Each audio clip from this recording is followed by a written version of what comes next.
નમસ્કાર. આજકાલ high BP એટલે કે હાઈ બ્લડ પ્રેશર એટલું કોમન થઈ ગયું છે કે ઘણા લોકો એને નોર્મલ સમજવા લાગે છે. સવારે બીપીની ગોળી લીધી, થોડું કંટ્રોલ થયું, પછી એ જ સ્ટ્રેસ, અનહેલ્ધી ફૂડ અને પુઅર લાઇફસ્ટાઇલ ફરી બીપીને વધારી દે છે. પણ સચ્ચાઈ એ છે કે હાઈ બ્લડ પ્રેશર ફક્ત એક નંબર નથી. જો બીપી વર્ષો સુધી અનકન્ટ્રોલ રહે તો ધીમે ધીમે heart attack, stroke, kidney damage અને આઈ સાઇટ પ્રોબ્લેમનું રિસ્ક પણ વધારી શકે છે. અને ડેન્જરસ વાત એ છે કે ઘણા લોકોને સિમ્ટમ્સ પણ ફીલ નથી થતા. એટલે હાઈ બીપીને સાયલન્ટ કિલર પણ કહેવામાં આવે છે. કેટલાક લોકોને હેડેક, ડિઝીનેસ, ઇરિટેબિલિટી કે ચેસ્ટ હેવીનેસ ફીલ થાય છે, પણ ઘણા પેશન્ટ કમ્પ્લીટલી નોર્મલ ફીલ કરે છે અને એમનું બીપી ઓલરેડી ડેન્જરસ લેવલ પર હોય છે.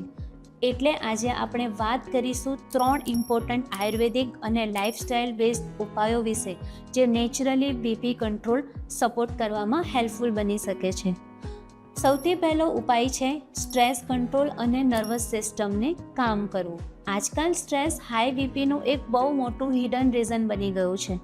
જ્યારે બોડી કન્ટિન્યુઅસલી સ્ટ્રેસ મોડમાં રહે છે તો સ્ટ્રેસ હોર્મોન રિપીટેડલી બીપીને ઇન્ક્રીઝ કરતા હોય છે.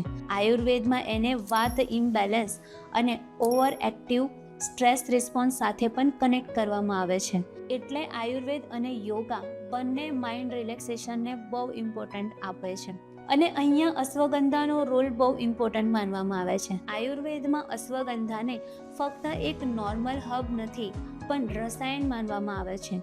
રસાયણનો મતલબ હોય છે એવી વસ્તુ જે બોડીની સ્ટ્રેન્થ, રિકવરી અને સ્ટ્રેસ એડેપ્શનને સપોર્ટ કરે. અશ્વગંધાને સ્પેશિયલી બલ્ય અને મેધ્ય પ્રોપર્ટીઝ માટે ઓળખવામાં આવે છે. એટલે કે આ બોડી અને નર્વસ સિસ્ટમ બંનેને સપોર્ટ કરવામાં હેલ્પફુલ માનવામાં આવે છે. આજકાલ ક્રોનિક સ્ટ્રેસ, એન્ઝાયટી અને પુઅર સ્લીપ કન્ટિન્યુઅસલી કોર્ટિસોલ હોર્મોનને વધારે છે, જે ઇનડાયરેક્ટલી બીપીને પણ અફેક્ટ કરી શકે છે. કોઈ સ્ટડીમાં એવું પણ જોવામાં આવ્યું છે કે અશ્વગંધા સ્ટ્રેસ રિડક્શન અને રિલેક્સેશન સપોર્ટમાં હેલ્પફુલ બને છે.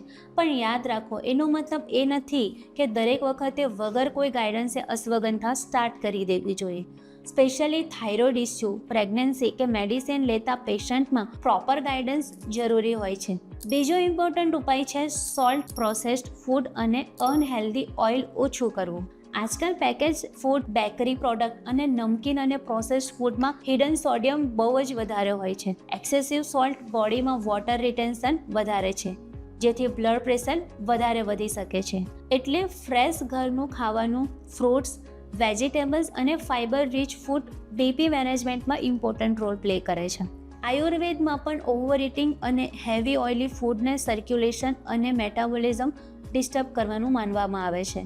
લસણ અને અર્જુનની છાલ ટ્રેડિશનલી હાર્ટ અને સર્ક્યુલેશન સપોર્ટ માટે આયુર્વેદમાં ઘણા સમયથી યુઝ થતા જોવામાં આવે છે. અર્જુનની છાલને સ્પેશિયલી રિદ્ય માનવામાં આવે છે, એટલે કે હાર્ટ સપોર્ટિવ હબ. કેટલાક આયુર્વેદિક ટેસ્ટમાં સર્ક્યુલેશન અને હાર્ટ મસલ્સ સપોર્ટ માટે એનો મેન્શન કરવામાં આવ્યો છે. ઘણા લોકો અર્જુનની છાલને પાણીમાં પલાળીને કે ઉકાળો બનાવીને યુઝ કરતા હોય છે, પણ એનું યુઝ પણ પ્રોપર ગાઈડન્સમાં કરવો વધારે બેટર હોય છે. હવે ત્રીજો અને સૌથી પાવરફુલ ઉપાય છે ડેઇલી વોકિંગ, પ્રાણાયામ અને પ્રોપર સ્લીપ. આજકાલ સિટિંગ લાઇફસ્ટાઇલ બીપીનું એક મેજર હિડન રીઝન બની ગયું છે. સવાર રાત સુધી બોડી મૂવમેન્ટ ઓલમોસ્ટ ઝીરો થઈ ગયું છે. Regular walking blood circulation improve કરે છે, સ્ટ્રેસ ઓછો કરે છે અને હાર્ટ હેલ્થને સપોર્ટ કરે છે. પ્રાણાયામ જેમ કે અનુલોમ વિલોમ અને બ્રાહ્મણી નર્વસ સિસ્ટમને કામ કરવામાં હેલ્પફુલ માનવામાં આવે છે. અને એક વસ્તુ જે ઘણા લોકો ઇગ્નોર કરતા હોય છે એ છે સ્લીપ. લેટ નાઇટ સ્લીપિંગ અને પુઅર સ્લીપ કન્ટિન્યુઅસલી સ્ટ્રેસ હોર્મોનને વધારે છે, જે બીપીને અનકન્ટ્રોલ રાખી શકે છે. કેટલીક સ્ટડીમાં જોવામાં આવ્યું છે કે ફક્ત સ્લીપ અને સ્ટ્રેસ ઇમ્પ્રૂવ કરવાથી પણ બીપી લેવલ બેટર થવા લાગે છે. હવે એક ઇમ્પોર્ટન્ટ વોર્નિંગ પણ સમજો. જો તમે ઓલરેડી બીપી મેડિસિન લઈ રહ્યા છો તો ડૉક્ટરની એડવાઇસ વગર મેડિસિન સડનલી બંધ ના કરો. ઘણા લોકો યુટ્યુબ વિડીયોઝ જોઈને મેડિસિન સ્ટોપ કરી દે છે અને એમનું બીપી ડેન્જરસ લેવલ સુધી પહોંચી જાય છે. લાઇફસ્ટાઇલ ઇમ્પ્રુવમેન્ટ ઇમ્પોર્ટન્ટ છે, પણ પ્રોપર મોનિટરિંગ પણ એટલું જ ઇમ્પોર્ટન્ટ છે. માધવબાગમાં અમે ફક્ત સિમ્ટમ્સ કંટ્રોલ કરવા પર ફોકસ નથી કરતા, પણ લાઇફસ્ટાઇલ, મેટાબોલિઝમ અને સર્ક્યુલેશન ઇમ્પ્રૂવ કરવા પર પણ કામ કરીએ છીએ. તો ફાઇનલ વાત યાદ રાખો, હાઈ બીપી એક વોર્નિંગ સાઇન છે અને બોડી તમને ટાઈમ રહેતા સિગ્નલ આપતું હોય છે. સ્ટ્રેસ કંટ્રોલ કરો, સોલ્ટ અને પ્રોસેસ્ડ ફૂડ ઓછું કરો, ડેલી વોકિંગ અને પ્રાણાયામને રૂટીનનો પાર્ટ બનાવો. અને જો તમને સમજવું હોય કે નેચરલી બીપી અને હાર્ટ હેલ્થને કેવી રીતે સપોર્ટ કરી શકાય, તો તમે તમારા નિયરેસ્ટ માધવબાગ ક્લિનિક કે હોસ્પિટલમાં વિઝિટ કરી શકો છો અથવા તો નીચે આપેલા નંબર પર કોન્ટેક્ટ કરી શકો છો.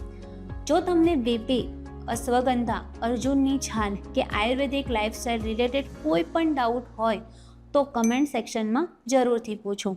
વિડીયો યુઝફુલ લાગ્યો હોય તો સેવ કરો, શેર કરો અને આવી જ પ્રેક્ટિકલ હેલ્થ નોલેજ માટે સબસ્ક્રાઈબ કરો. ધન્યવાદ.